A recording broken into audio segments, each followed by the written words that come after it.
5G Batelma, des actualités uniques, dynamiques et renversantes dans le journal TV.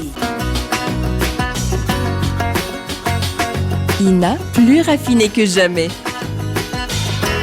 ITA, huilerie industrielle de Tamata, Isacham Tel Sulouajiv.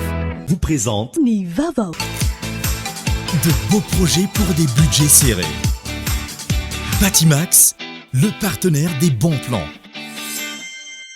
Batimax, la qualité au meilleur prix. Vous présente Ni Vaovao.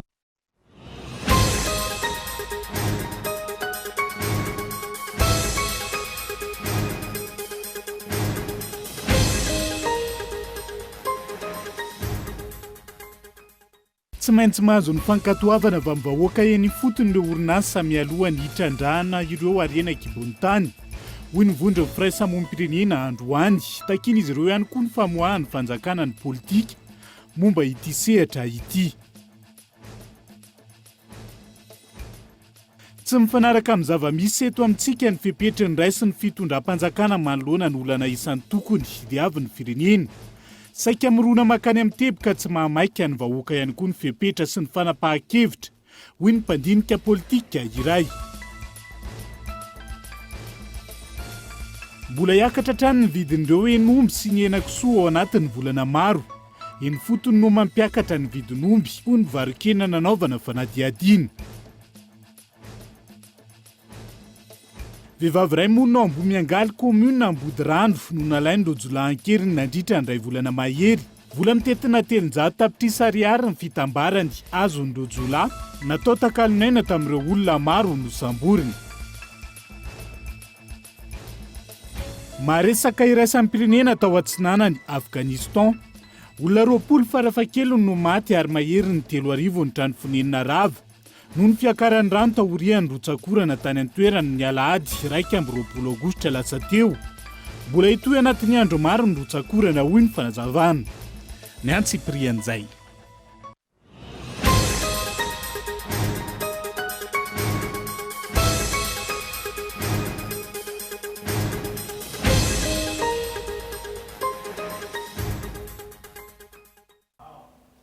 Herinandro vaovao, alatsinainy vaovao, fotoana ny fampahalalam-baovao amin'ny fiteny malagasy ihany koa fatena ny araba tongo klasy atomgo vavy ary amin'ny mpanajana trano ho anasako anao anaraka ny fampahalalam-baovao hatramin'ny farany. Avy hatrany dia niako ny fankakevitra natao ambolavolana ny lalàna ifehezana ny sehatry ny harena kibony tany ho isantarantsika ny fampahalalam-baovao amin'ity alina ity.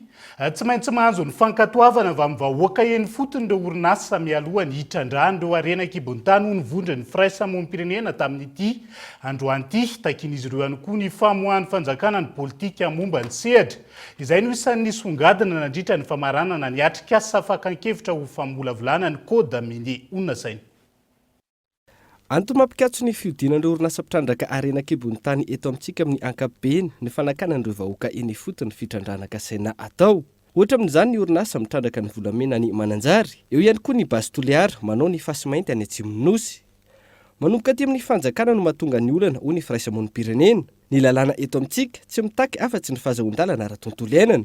Teboka ilaina itsy amin'izao fanavaozana ny code minier izao io fanomezana ny sehatra ny fotony io. Resaka aitondrana gouvernance daholo ny tsy mampiady ny zavatra eto amin'ity firenena ity. Dia anisan'ny nitsikitrianay moa zany ny tokony ametrahana an'le hoe évaluation environnementale sociale stratégique satria ny antsika zany hatreto dia étude d'impact environnemental foana ny atao.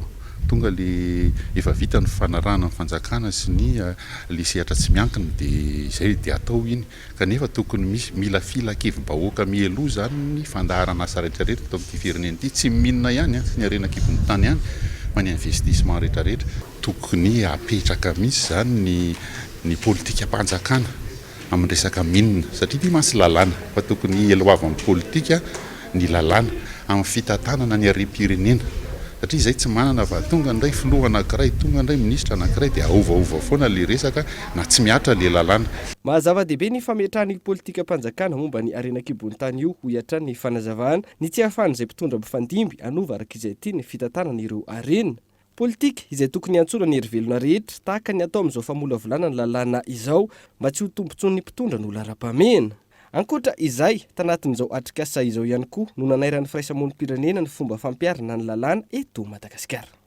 Tsy mety ny miainao anatin'ny manjavozavo fa eo no miteraka an'le hoe kolokolo sy nisy karazana zany na ny olona sasany amin'ny fitondram-panjakana na ny manampy azy na ny mpandara zany indray dia faly manao an'izay zavatra zay. Alao aloha petraka le lalàna, alao efa miainao anaty manjavozavo netsika nandritra ny 10 taona mahery zay, ka aloha petraka aloha le lalàna dia ho hita zay manaraka azy tsy manaraka azy. Ny teny lalàna tsika eto fa ny fampiarana ny lalàna koa tsy moramora eto amintsika satria i raha malala fa ny fitsarana zany ny tena be kolokolo indrindra eto amin'ny firenena zao efa tao anatin'ny 10 taona maheriny zany ary dia mila dinihana lalina zay fa ny kolikoly ny fitsinjaram-pahefana tsy mandaitra eto amintsika sy nisy tsy fisina vina maharitra sy iraisan'ny rehetra, izay ny tena mitondra korotana sy tsy fampandrosoana eto Madagasikara. Ireo firaisamonim-pirenena ny mpampianatra pikaroka momba ny arena kibony tany eny amin'ny université, ny fikambanany injeniera ny arena kibony tany sy ny injeniera momba ny tany no namarina ny atikasa fankakevitra momba ny fanavaozana ny fehezan-dalàna mifehy ny arena kibony tany teny Ivato tamin'ity androany ity. Fa mba ho raisina raha ve ny hevitra mpisehatra nalaina nandritra izay sa hijanona ho fameriverena saina fotsiny ihany ny atrikasa natao nandritra izay andro maro izay. Fampiakarana ny tamberim-bidy efain'ireo orinasa vaventy mitrandraka arena kibony tany eto amintsika. Ny taro isan-jato ampiana eto amintsika amin'izao fotoana izay ambany indrindra maneran-tany ka vinavinaina, ampiakarana hatramin'ny Vaovao isan-jato onona saina. Taken'ireo mpisehatra eo amin'ny arena kibony tany ny ampiakarana ny tamberim-bidy alohan'ny orinasa vaventy mitrandraka eto Madagasikara. Iray hatramin'ny 200 izany ankehitriny ary tsy maintsy ampiakarana aorian'ny fampiarana ny lalàna vaovao ifehy arena kibony tany, hoy ny ministra tompon'andraikitra. Raha jerena zany 200 zany dia anisan'ny ambany indrindra eran'ny tany amin'izao. Ka ny sosikevitra izay efa naroso ny mpandray anjara isan-karazany eo sy ny efa voaray teo aloha dia ny hoe fijerena manokana ny momba an'izany ary tsy vitany hoe fampisondrotana an'izany fa hoe anisan'ny hojerena koa zany ny hoe mba samy hafa ny tamberim-bidy alaina arakaraka le vokatra, izay vokatra bebe valeur dia mba akany ny fitondram-panjakana ny tombony misimisy kokoa dia mba mifameno amin'ny vokatra izay kelikely valeur, miainga hatramin'ny 2 ka hatramin'ny 5 isan-jato. Ny azo lazaina dia efa betsaka no mitsipaka ny 2 isan-jato na ny samy mpitrandraka ary mba tsy rariny kosa raha hoe ny antsika no tamberim-bidy ambany indrindra ny eran'ny tany. Eo am-pandravonana ireo hevitra nivotra nandritra ity atrikasa ity ny fanjakana ankehitriny ary ezana ny andalovana izany eny amin'ny anteny mera 2 amin'ny fivoriana ara-potoana manaraka ho iatran'ny ministra. Ankoatra izay nanambara ihany koa ny ministra tompon'andraikitra androany fa hatramin'ny nisy anor na ny agence nationale de la filière hors Madagascar nanodidina ny 7 taona ny volamena naondrana sy nahavitana fanambarana ofisialy izay mitety-bidy manodidina ny $700 ary amin'io ambanina tsy nisy ny vola vahiny niditra teto Madagasikara ho iatran'ny fanazavana. Vaolana noraisina nandritra ity atrikasa fankakevitra ity ny fametrana ny régime de l'or sy ny fepetra manokana momba ny fanondranana volamena. Anatin'izany ny fanaramaso ity harem-pirenena ity manomboka amin'ny fitrandrahana hatramin'ny famerenana ny vola eto an-tanindrazana takalon'ny volamena. Fanandritra ny fijidihana nataon'ny filohan'ny Repoblika Andry Rajoelina tany Sainte Marie nanambara ny hijery vahaolana mahakasika ny tontolon'ny fitaterana na izany anabakabaka na antanety na ihany koa an-dranomasina ny filohan'ny Repoblika. Tsy niresaka ny votoato ny vahaolana ny tena ny ranomomba ny Madagasikara Airlines manokana. Ity faran'izay ahitana disadisa tao anatiny fotoana maro tsy nasiany ihany koa ny votoato ny fanarenana ny kompania Air Madagasikara raha toka isan'ny andrasan'ny mpisehatra ny mahakasika izay fanampanazavana. Tsy maintsy ametraka paikady vaovao zany tsika amin'ny eo anivon'ny Madagascar Airlines na ny Air Madagascar. Eo ihany koa no rehefa nivorona ka tamin'ny tompon'andraikitra dia ny fanaovana ny port. Misy an'ilay port zany satria ny port ny Sorin'ny Ranivongo zao makatỳ Sainte Marie eo amin'ny 27 km eo. Adiny ray sasany adiny ray faravaingany raha sambo lehibe zany vao tonga aty nefa matetika dia misy loza mitranga foana eo amin'ny fiampitana amin'ny ranomasina iny noho izany rehefa vita le RN5 zany hoe amin'ny herintaona io efa tokony ho vita ny asasadalana farafakeliny dia teotsika no nieritreritra hoe misy sport akaiky antsiraka ny ray dia lokintsy reo port anankiroa zany no hojerevantsika ny fomba anatanterahana an'ireo satria 7 kilometre fotsiny. Fa tsy mifanaraka amin'ny zava-misy eto amintsika ny fepetra raisin'ny fitondram-panjakana manoloana ny olana isan'ny tokony diavin'ny firenena amin'izao fotoana. Hoy ny mpandinika politika iray nanaovana fanadihadiana saika amirona makany amin'ny teboka tsy mahamaika ny vahoaka ihany koa. Ny fepetra sy ny fanapahan-kevitra isan'ny tokony antony mahatonga ny fitarainana izy ireo manoloana ny fitondrana vahaolana. Makasika ny teboka tokony atao lahara-pamena eto amin'ny tany sy ny firenena. Henri Florian. Raha ny zava-misy ankehitriny tsy ampy ny fanaovana tombona ny asa izay tokony ho atao ny fitondram-panjakana hoy ireo mpandinika politika. Tsy mifanaraka amin'ny tenany zava-misy ny asa izay iazakazany ny fitondram-panjakana. Asa aloha ny mpanolotsaina amin'ny filoham-pirenena satria tokony misy drafotra anatin'ny taona ray nataoko isa 3 volana isenimbolana isaky ny atao isa taona amin'ny ankapobeny voafaritra zany. Zavatra misy nefa ny eo tsy vitan'ny filoham-pirenena dia mandeha ny fampanantenana. Zay lasa ohatrany hoe inona zany ny etomanana mikasika an'ireny zavatra ireny. Reny ve voarakitra ao anatin'ny antsoina hoe teti-bolam-panjakana zay lanindreo solombavam-bahoaka sa mety hoe finiavan'ny filoham-pirenena hitady vola anatanteraka an'ireny fampanantenana zay tanterahana ireny. Mikasika ny lampim-pirenena amin'izao fotoana ny hoe lampim-panatanterahana ny asa nareo tetiandrom-panatanterahana ny asa zany dia hita hoe mivoana dia mivoana satria lasa adino le hoe le fiainam-pirenena aloha voafetrehana fifidianana. Zavatra misy nefa fa kajikajim-pifidianana daholo no mandeha mety tsy miseho mivantana zany fa rehefa manadiady ianao dia miseho zany. Ankoatra io tsy ampy ihany koa ny fijerevan'ny fitondram-panjakana ny politika isan-tokantrano ny vahoaka malagasy hoy hatrany ireo mpandinika politika. Ny toekarena isan-tokantrano zany amin'izao fotoana izao dia tena mikakaiky ny vahoaka. Zany hoe tokony hijery politika maharitra mikasika ny toekarena isan-tokantrano zany ny fitondram-panjakana fa efa tena ambany dia ambany ny fahefa-mividin'ny vahoaka malagasy amin'ny ankapobeny. Tsika nefa raha variana fotsiny mijeriny atao toekare-pirenena mamaika antsika amin'ny hoe fisehoana any ivelany hoe milamina Madagasikara, mandroso Madagasikara dia amita tena ihany isika eto Madagasikara mikasika ny zavatra satria le vahoaka hitanao fa ny zavatra hoaniny tsy mifanaraka tsony amin'le vola miditra ao tokantrano.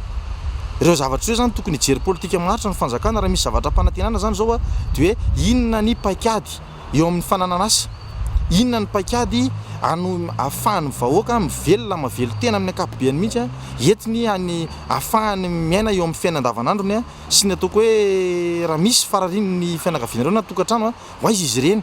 Ilaina araka izany ny famahana ny tena maharary ny vahoaka amin'izao fotoana izao mba hipetrahana ny fampandrosoana tena maharitra. Sehatry ny fanjifana kosa indray dia mbola hiakatra hatrany ny vidiny enomby sy ny henan-kisoa ao anatin'ny volana maro. Eny fotony no mampiakatra ny vidiny omby ny varokena nanaovana fanadihadiana tamin'ity androany ity. Manamby izany ihany koa ny fiakaran'ny sara-pitaterana ny omby miakatra ty Antananarivo manoloana ny fiakaran'ny vidin-tsolika. Mihena ihany koa ny omby vonoana eny anivo ny abatoara amin'izao fotoana hoy ny farazavana. Tsy mitsahatra miakatra ny vidiny enomby sy ny henan-kisoa ny fanadihadiana natao. Amin'izao efa tsy latsaky ny 4,00 ariary ariary ny kilao ny enomby eny amin'ireo tsena mahazatra, 7,00 ariary kosa izany eny amin'ny boucherie any amin'ny tsena lehibe. Raha nanontaniana amin'ny fiakaran'ny avidikena ireo mpivarotra tsotra eny amin'ny abatoara no efa mampiakatra ny vidiny raha ny fanazavana. Antony maro ny mahatonga ny fiakarany hoy ireo tompon'andraikitra ka mahatonga ny fiakaran'ny avidikena amin'izao toy ny fiakaran'ny vidin'ny solika izay ilaina amin'ny fitanterana ireo omby. Tsy dia misy fiovoana aloha izany zao fa mampiakatra anazy ny omby tsy misy miakatra fa tsy hoe le omby tsisy dia miakatra manaraka an'iny daholo koa ny zavatra rehetra. Mitovy ny fiakatra mipepena ny vidin'ny hena zany. Raha taloha zao izy raha ohatra hoe mahafaty omby 10 zao izy lasa 10. Ny olona koa manko tsy manam-bola. Omby ihany arakaraky ny angezany ny omby no anavany aty zao ny tena hita amin'ny masina hoe raha teo aloha zao raha ohatra hoe mivarotra raha ataontsika hoe ray alina izy teo aloha dia zao izy miakatra 1,000 ray alina ohatra. 500 sy 1,000 ray alina ohatra izany arakaraky ny ataviny ndray koa io. Ny mpanjifa mihitsy zany tsy ampy satria alohan'ny olona zao mandeha mivoaka vola akany amin'ny mpianatra tsy zay mivoaka vola aty amin'ny hena hoanina. Ahena ny hoanina dia lasa tsisy tsena. Niakatra toy izany ihany koa fa ny vidiny henan-kisoa ary efa mananika ny 2,00 ariary ny kilao ny amin'izao. Toy izany ihany koa fa ny saosisy kisoa Le fiakaran'le lasantsy ngambany le lasantsy no mahatonga an'le izy satria le entana tonga eto Antananarivo zany a ny mifarifary tany amin'ny daholo miakatra aty le kisoa amidy le dépense andry zareo zany mahatonga an'le izy miakatra fa any amin'ny grossiste le izy miakatra aloha koa mbola zay zany makanty eo dia mbola mandany eo amin'ny raha ohatra zao hoe ilako soa izy zany nalaiko zao dia ankoatrany dia mahasokarenany io dia mandany eo amin'ny 25 000 eo indray a misy resaka dokotera io ny frais an'io makaty dia placement makaty atsenako aty zany dia mandany 25 eo a zany tena tsy dia misy mividy hena tsoa zany tena zara raha misy mividy hena raha misy ara dia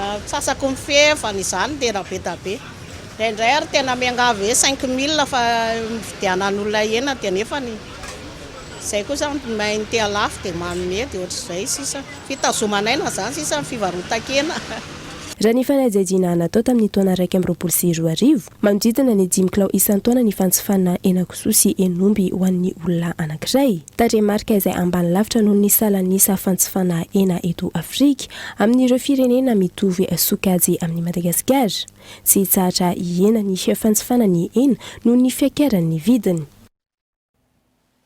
Lafomba hafa kosa indray dia andraisana fepetra avokoa ireo miaramila manao fioara-pefo ny ministry ny fiarovan'ny pirenena ranantanina makasika ny trangana famonoana zandary nataona miaramila avy eo anivon'ny bataillon d'appui feu efa voatazona ao amin'ny gendarmerie ao Meritsy atosika anaovana fanadihadiana ny roa ary mbola karohana ny roa ambiny hatreto tsy maintsy asiana masitsivana ihany koa amin'ny famidina miaramila hoy ny ministra tompon'andraikitra tamin'ity andro anty Nela Ranevson. Sekena eo anivon'ny tafika ny fioaram-pefo na inona endriny ary misy ny fepetra izay raisina manoloana ireo izay manao izany hoy ny ministry ny fiarovan'ny pirenena ranantanina manoloana ny tranga famonoana zandary nataon'ny miaramila avy tao amin'ny bataillon d'appui feu atao i Meritsy atosika. Nambaran'ny ministry ny fiarovan'ny pirenena fa tsy ekena ary tsy azo leferina ny fitondran-tena sy fihetsika tsy voahevitra nataon'ny miaramila izay tokony hiaro ny mpiarabelona.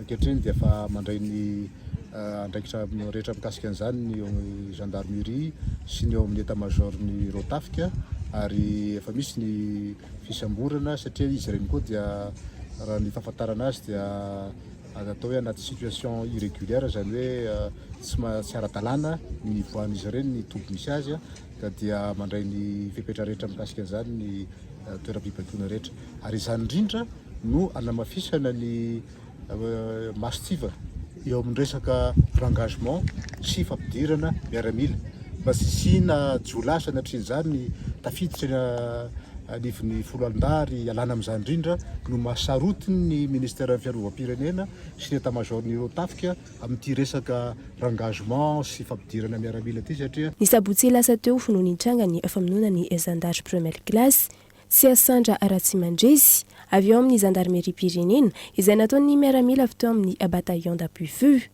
Raha ny fanadihadiana zandary namonjy famadihana tany i Meritsy atosika ity maty voatsindrona ny antsy ity rehefa nifandona tamin'ireo miaramila avy teo amin'ny bataillon d'appui feu. Voasambotry ny fokon'olona ny roa ary voatazona ao amin'ny gendarmerie ao i Meritsy atosika atao fanadihadiana ny roa ambiny kosa lasa nitsoaka ary mbola karohana hatreto.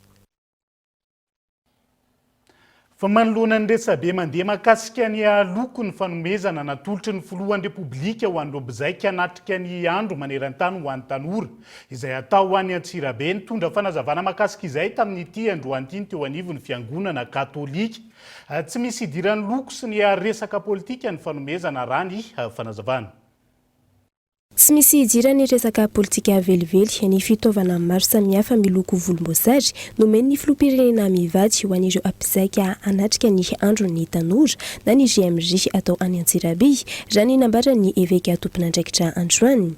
Eo moa nisy resaka hoe loko hoe tsotra aoka tsy vatotra izay saintsika araky ny fanazaveti-pirenena lanonana masina lanonana mponona mivavaka ny andehanantsika any. Tsisy idirany politika mihitsy mety misy ny sensibilité sy ny sisa ny manjavatra antsika dia tsy hanaovana polémika le izy fa hoe finoana no entina makany ataoko ny tanora olon-dehibe daholo marana zay tokony atao tsy voafitaka na voafantsika raha ohatra ka misy zavatra hoe ahina ny momba zany fa dia entsika fanomezana araka voalazana nopera teo ny kit zay maintina any amin'ny GMC. Mpizaika manodidina ny 3 alina eo no endrasana amin'ity GMG andiany Vaovao atao ao Antsirabe ity. Raha toa ka miisa 7 sy 7 alina sy 2 hetsy hatreto ireo mpanao fivahinianana masina efa ao nisoratra anarana araka ny antotanisa avy any amin'ny tompon'andraikitra. Manoloana izany, hoentitra ny fepetra ho raisiny eo anivon'ny zandarmeri-pirenena mba hisorohana ny loza mety hitranga na eo amin'ny lafiny filaminana izany na amin'ny lafiny fifamoivoizana eo ihany koa ny lafiny fandriampahalemana. Ny police nationale, gendarmerie nationale ary ny armée dia mampitombo isa na mpitombona isa tanteraka.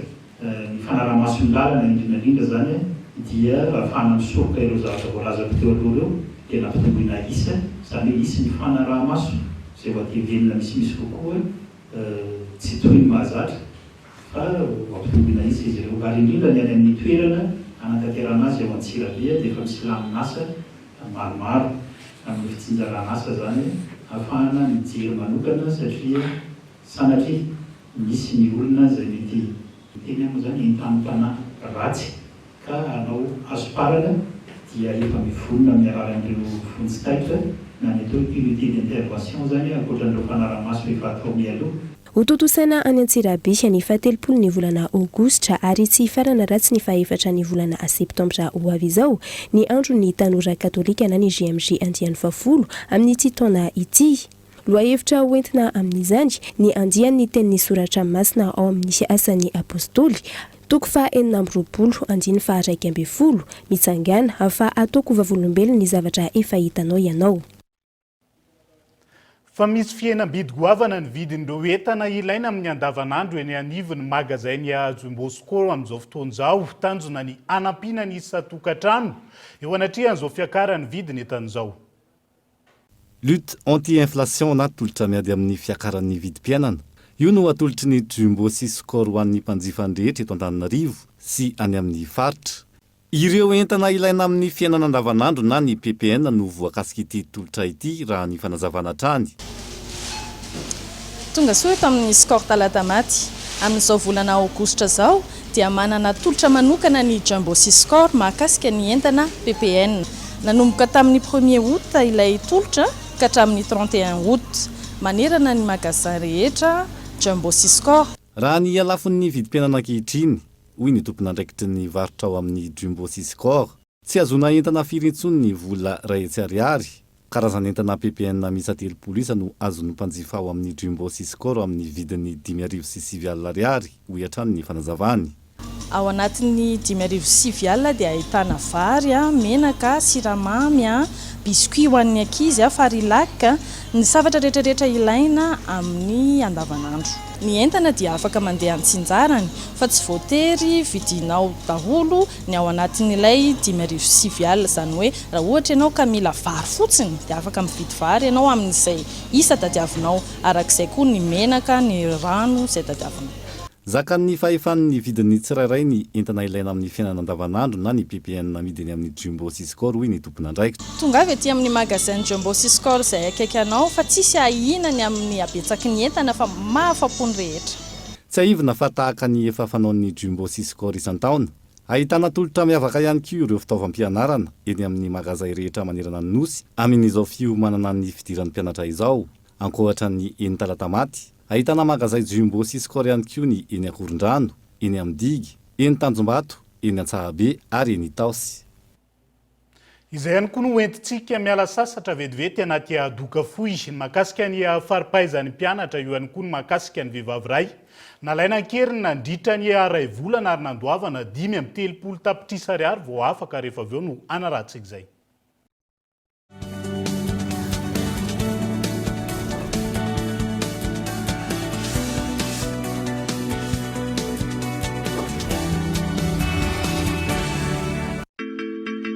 Makua Entertainment et JR Prod vous présentent Makoua Tour 2022, le dimanche 30 octobre au Palais des Sports Mamasne.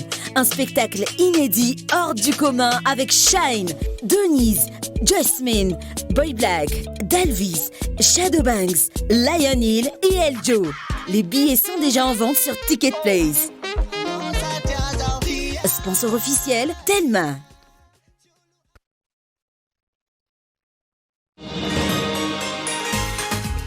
C'est un travail très difficile d'attraper les bébés qui bougent et de changer leur couche en même temps. Avec la couche culotte molle fixe, changer les couches est maintenant très facile. Je la déchire et l'enlève là où je l'attrape. Je remonte la nouvelle en un instant. J'emballe la couche et la jette. Moi et mes bébés sommes heureuses. C'est ainsi que se propage le mouvement de bonheur molle fixe. Allez les bons mamans, essayez la couche culotte pour bébé molle fixe. Rejoignez notre mouvement de bonheur. Molle fixe, grandir heureux. Ina, dia vita amin'ny soja voafantina mba hampatsiro ireo karazan-tsakafo karakarainao. Ny menaka Ina dia ahitana oméga 3 sy oméga 6 ary ara-pahasalamana no notrikaina entin'ny soja. Ina, ilay menaka manome tsirony nahandronao isan'andro.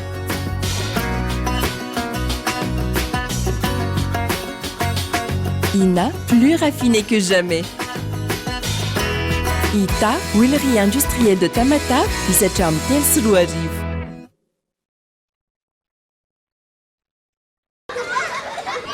Passons de merveilleuses vacances avec Canal+. Des cadeaux à n'en pas y croire pour tout réabonnement à la formule supérieure jusqu'au 31 août. Si vous êtes abonné à Tungasu, réabonnez-vous à Access et obtenez Évasion pendant 30 jours. Si vous êtes abonné à Access, réabonnez-vous à Évasion et profitez d'Évasion Plus pendant 30 jours. Si vous avez Évasion, réabonnez-vous à Évasion Plus et profitez de tout Canal+ pendant 30 jours. Courez vite auprès des points de vente Canal+.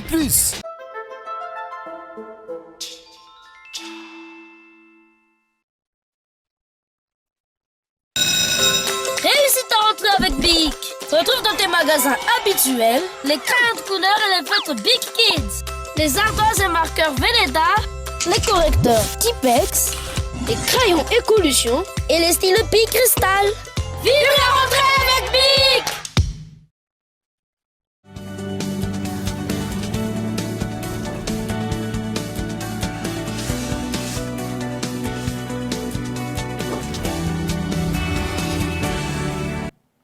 Tapany faharoa amin'ny fampahalalam-baovao amin'ny fiteny malagasy atenina trano ny arahaba ho antsika izay manjony fampahalalam-baovao ny kolo amin'izao oro izao.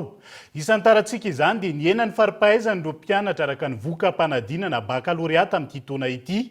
Amin'ny mpianatra nahazo mari-pahaizana izay miisa 3 sy 700 sy 3,7 alina tamin'ireo 4,7 sy 700 sy 2,9 alina sy 1 hetsy manena ny Madagasikara taremarika izay manome fienana hatrany amin'ny 7,3 amby 20 isanjato raha ny fanazavana.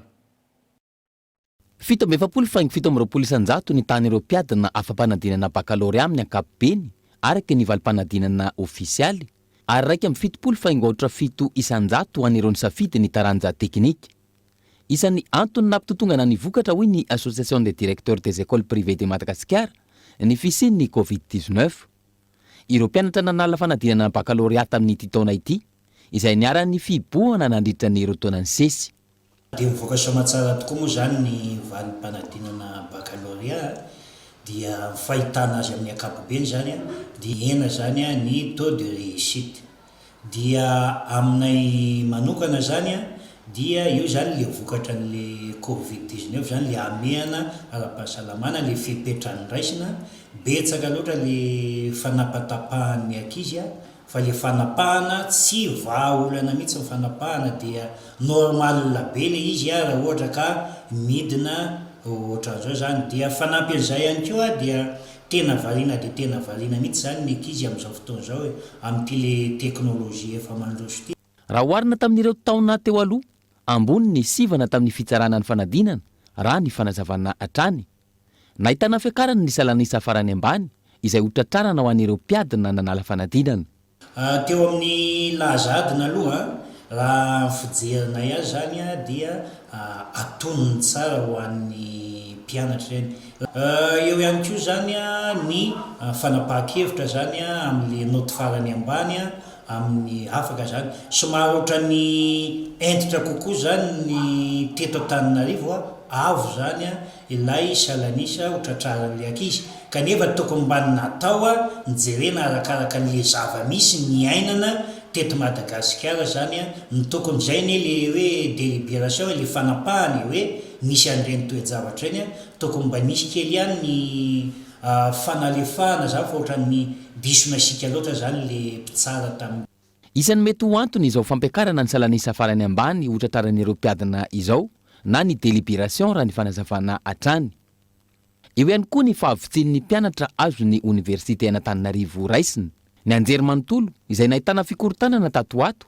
tao anatiny taom-pianarana roa farany ka mety ho ambany noho ny teo aloha ny isan'ny mpianatra afaka raisina ho taona voalohany iverina vetivety ao anatina fanehoan-kevitra politika isika ao anatiny dia vaovao manaraka ity tsy voaja ny lalàna misy eto amintsika amin'ny ankapobeny hoy ny solombavam-bahoaka avy amin'ny antoko timma eo anivon'ny boriboritany fahadimy isan'izany tsy fanajany izay voalaza ao anatin'ny teti-bola-mpanjakana na sy mpantsina na ny LFR indrindra ny pitsopitso ny anatin'izay fanampanazavana voalohany indrindra dia ny tsy fanajany ny mpitondra ary ao anatin'izay ny filoham-pirenena sy ny mpikambana amin'ny gouvernemanta iray manontolo dia ny hoe ny zavatra voasoratra dia tsy tanterahany lalàna iny lalàna zany mifeny teti-bolo zany na elefio initial na ny lalàna na sy mpanitsina dia mipetraka indray ny fanontaniana taorinina ny dia ny filoham-pirenena tany Sainte Marie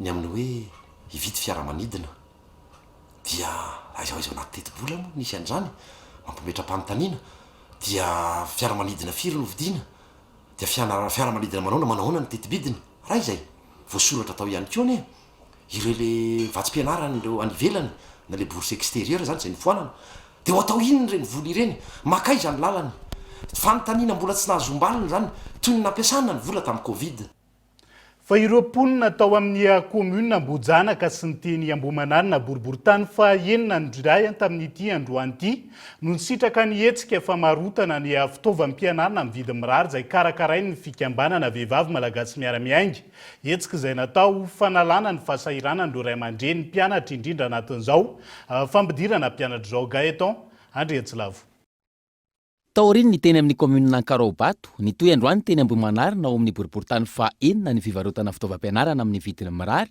miaraka amin'ny VMMM na ny fikambanana ny vehivavy malagasy miara-miainga efa samy nanomana ny ankamaroan'ireo ray aman-dreny izay efa nahafantatra mialoha ny fisian'ny tsena safidy ny vidy teto amin'ny MMM satria mora kokoa raha oharina amin'ny vidiny eny am-pivarotra tsotra zany dia ahitana fidinana be le prix le izy dia zay natonga nay vidy teto efa saika tsy nahatratra satria ny 200 page zao 2 paquet saika jereko nefa ray sisany azoko fa mandeha le izy dia saika tsy nahazo anenjika satria tena mora le izy mora hita be ny différence an'le prix dia aleo manenjika foana raha mbola manao ry zareo raha pitso fotsiny zao fantatro hoe any Besarety fa ny ankoatran'izay zao mbola tsy arako raha pitso eny Besarety araka izany no itoy ny tsena karakarain'ny VMMM ankoatra ny teny Ambohimanarina nisitraka ny tsena amin'ny vidiny mirary ihany koa ny mponina ao amin'ny commune Ambohijanaka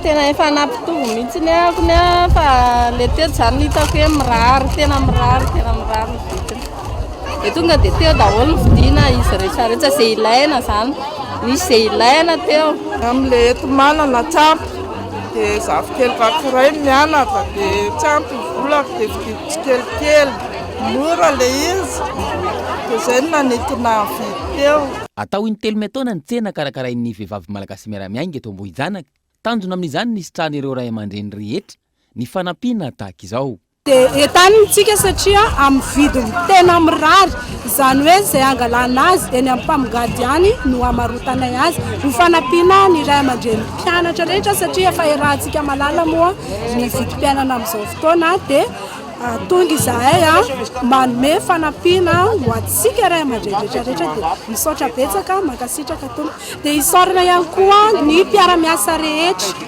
ny vehivavy malagasy miara-miainga rehetra izay miaraka aminay a dia eo ihany koa ny filoha lehibe izay mitarika anay dia isaorana mankasitraka be da be satria noho izareo a no nahatonga azy hetsika izay karakaraina izao. Ny alatsina ny 7 aogositra ho avy izao araka izany ny andian'ny faharoa amin'ny tsena karakarain'ny VMM eny Ambohijanaka, ny tsena amin'ny vidiny mirary izay mbola mitoy mandritra ity volana aogositra ity.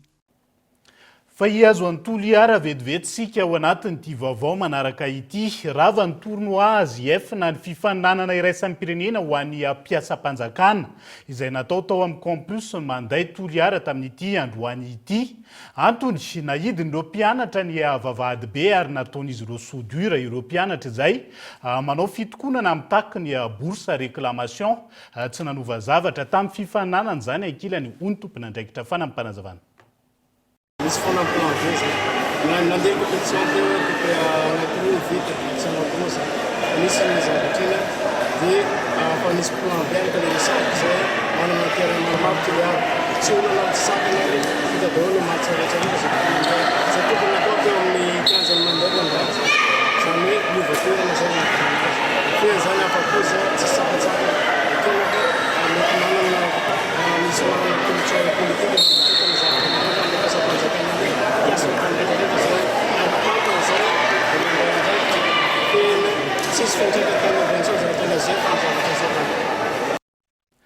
Trangam-piarahamonina kosa indray dia vehivavy iray monina ao Ambomiangaly commune Ambody Rano no nalainy ireo jolahan-keriny nandritra ny ray volana mahery. Vola mitetina 300 tapitrisa ariary ny fitambarany azon'ireo jola. Natao takalonaina tamin'ireo olona maro no samborina ka ny 5 amin'ny 30 tapitrisa ariary no omeny ny fianakaviany io vehivavy io vao afaka ity farany. Tamin'ny 4 Jolay no nalainy ireo jolahan-keriny Janine. Tebiteby sy fampijaliana ary fandrahonana famonoana ho faty no niainana nandritra izany iray volana izany.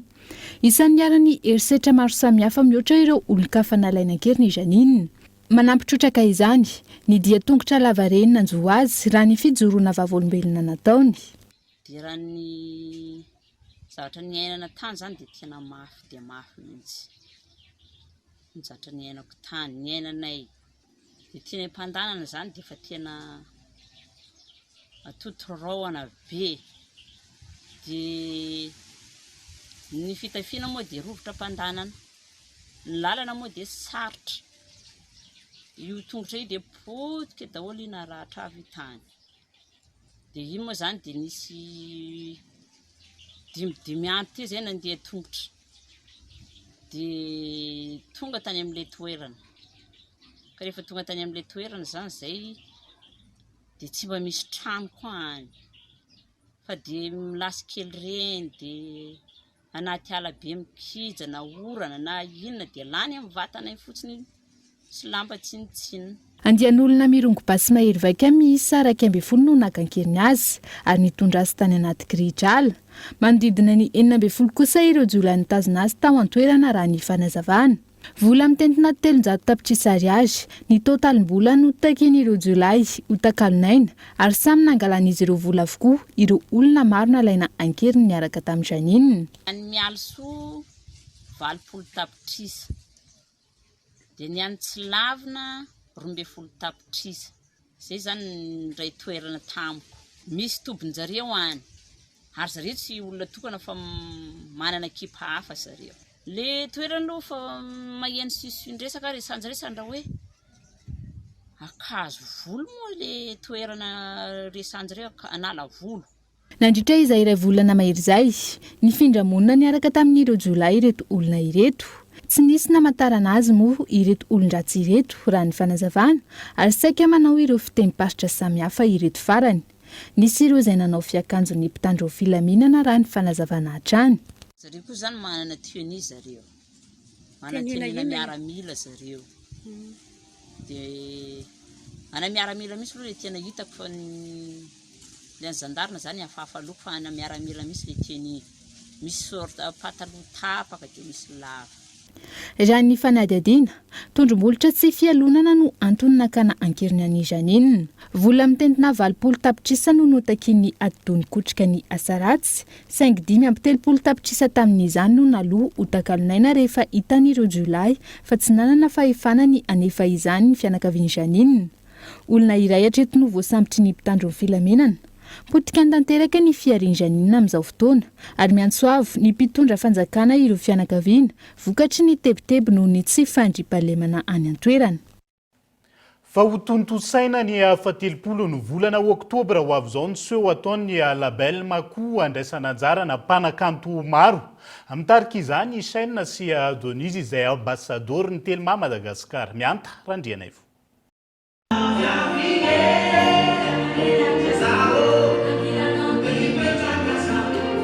Santarina amin'ity taon'ity ary ho tontosaina amin'ny 17 volana oktobra 2024 izao ao amin'ny Palais de Sport Mahamasina ny seho label Makou hiavaka ny seho ho tontosaina.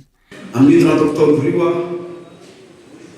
seho anankiray anatoronay nareo mpankafy hoe mahavita zavatra antsika malagasy tsy mora fa hiezaka zahay. Io seho amin'ny 30 oktobra io ho fanomanana koa ny fiatrehanay ny tontolony international amin'ny 2023 satria aleoko eto Madagasikara manomboana ny zavatra hoe eto isika mahafaky metraka zavatra matanjaka mafy sy tsara fa tsy hoe rehefa tonga any ivelany amin'ny plateau sy karazany zavatra efa vonona efa tanam-potsiny any vao hoe avita manao zavatra tsara fa amin'ny moyen du bord kely ananana no ahiratra. Chaine sy Denise no ambassadeur ny Telma Madagasikara ary manohany ity hetsika label Makou ity ny Telma. Isan'ny mpanakanto hiakatra ny sehatra amin'ny fotoana io i Jasmine, Boy Black, Lion Hill sy ny maro hafa. Ao anatin'izay hetsika samihafa izay ihany koa dia nosokafana tamin'ny fomba ofisialy androany tao amin'ny AFT Andavamamba ny hetsika modus mode izay tsy farana raha tsy ny 9 aogositra ho avy izao hetsika natao ho an'ny mpisehatra na liana makasika ny lamaody izay iarahany Agence Totaine Madagasikara sy ny Alliance Française Antananarivo. Niverina indray ny hetsika modus mode raha toka nisy fiatoana izay nandritry ny taona 2024 noho ny valana rehetina Covid-19. Hetsika natao fanampiana tosika ireo rehetra liana sy misehatra amin'ny lamaody eto Madagasikara. Raha ny fanazavana, niavaka ny hetsika tamin'ity taona ity raha oharina tamin'ny taon-dasa. Magaky ny hitantsika teo fa tsy latsa danja mihitsy amin'ny any ivelan'ny mpamokiny eto amintsika. Raha hitanareo nga mafatena zahag mijery azy mizatra mahita lamaody fa hitako tena efa miavo lenta le mpamokina. Zany hoe izay mpamokina teo zany. Fa na izany ary dia mbola ataonay foana sy miasa zay zany ny ampiaka-danja foana le izy ary ny ampafantatra ny sehatry ny famokonana amin'ny eran'izao tontolo izao. Ny malagasy zany ny famokonantsika malagasy amin'ny resaka traikefa, kalitao sy ny sisa mba ho fantatry ny eran'izao tontolo izao hoe misy an'izany lamaody zany malagasy. Andaniny mbola ambany ny tapavitrina amin'ny resaka lamaody eto Madagasikara raha nambarany ny mpamorona. Tena be dia be ny olona manana talenta eto amintsika fa asiko fakely mihitsy satria ohatra tsy dia ampy loatra le sehatra isehon'ny lamaody. So ihany fa misy an'le zao hetsika zao miaraka modus mode manetsiketsika an'le izy sy mampiroborobo an'le izy. Ny anazy zao amin'ity efa ny fandraisana anjara modus mode zany hoe nandray anjara foana zany tao anatin'ny hetsika modus mode isa-taona hatramin'izay. Etsy ankilany mbola tsy ampy ny fikarohana ho an'ny sehatry ny lamaody eto amintsika amin'izao na eo aza ny fivoarany. Ny fivoarany miazakazaka be ny fivoarany lamaody fa atsiko fa ihany fa satria mila mahay manaraka sy mahay mikaroka zany, mila mikaroka zany tsika mba ho azo mba hiditra kokoa amin'ny sehatra mantianina kokoa n'izay efa vita zany. Lesaka aloha dia misy lesaka be, misy manimba satria misy sary avoakana mpamorona zao dia entin'ny olona mpanjaitra tsotra fotsiny dia avery le olona hoe famoahana ananjy iny atao fangalarana kopia nefa tsy zany fa famoahana ananjy iny entina ampisevina hoe mandana manao commande aty aminay. itoeram-pitso hatramin'ny fahenina amby 20 ny volana aogositra ho avy izao ny hetsika modus mode ho amin'ny androany manokana mpisehatra amin'ny lamody miisa 50 no tonga nandray anjara tamin'ny hetsika. Maresaka iraisany pirenena tao atsinana ny Afghanistan olona 20 farafakely no maty ary mahery ny 3 arivo ny trano fonenina rava noho ny fiakaran'ny rano tao aoriany arotsakorana tany an-toerana Omaly Alahady mbola hitohy. Anatin'ny andro maro ny arotsakorana hoy ny tompon'andraikitra eo anivony sampana mpamatatra ny toetrandro faritra maro araka izany no ahina ho voakasiky ny tondra-drano. Assis sur les décombres, ces villageois afghans ont tout perdu. Very avokoa ny fananan'ireto mponina ireto. Simba ny tondra-drano tanteraka ny tanàna Aout tao anatin'ny ora farany. Olona 10 no namony ainy vokatry ny ora mikijy tao amin'ny faritra Lugar ao atsinanan'ny firenena Afghanistan. Manodidina ny 2 arivo ireo biby fiompy izay very ary tsy hita popoka vokatry ireo tafio-drivotra. Raha ny tantaran'ny Kouchi tsy misy fiafarana ny tranga tahaka izao. Maty ireo biby, manimba ireo trano sy tany fambolena ny tondra-drano tahaka izao. Tsy manan-kalofana ny rehetra ary samy mitady izay afaka honenana anatendrombohitra ireo mponina. Afghan 10 no maty ny isan-taona vokatry ny rotsakorana tahaka izao, indrindra ny amin'ireo faritra ambanivohitra tena sahirana. Isan'ny voakasika amin'ny tondra-drano ihany koa ny ao Pakistan, dibo-drano tanteraka ny ao atsimon'ny firenena ao Fazalpur. Tsy hitako izay hanazavana izany, ny any azoko ambara dia dibo-drano tanteraka i Fazalpur ary tonga hatrany ampotope ny rano. Raha ny antotany nisa tamin'ny andro farany nisy ny rotsakorana, anjaton'ireo namony ainy vokatra izany, mamely manerana ny faritra rehetra ny rotsakorana raha ny taon'ny Inde manokana, nahafaty olona mihoatra ny 50 ny fiotsahan'ny tany tao avaratry ny firenena. Terrain ont fait au moins 50 morts dans le nord et l'est du pays. Ny farany eto ihany koa ny fotoanantsika ho an'ny androany ankasitrahana hatrany ianao nanaraka ny fampalalam-baovao hatramin'ny farany mavesabesatra ny fiandohan'ny herinandro toy izao saingy ampitiavana hatrany no hitondrana anao ny teny fankahirezana hoenty mamakivaky izay veloma tompoko.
De beaux projets pour des budgets serrés.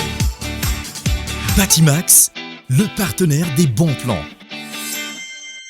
Batimax, la qualité au meilleur prix. Vous a présenté Ni Vaovao. Ina, plus raffiné que jamais. Ita, huilerie industrielle de Tamata, Isacham Telsuruariv. Vous a présenté Ni Vaovao. 5G Batelma, des actualités uniques, dynamiques et renversantes dans le journal TV.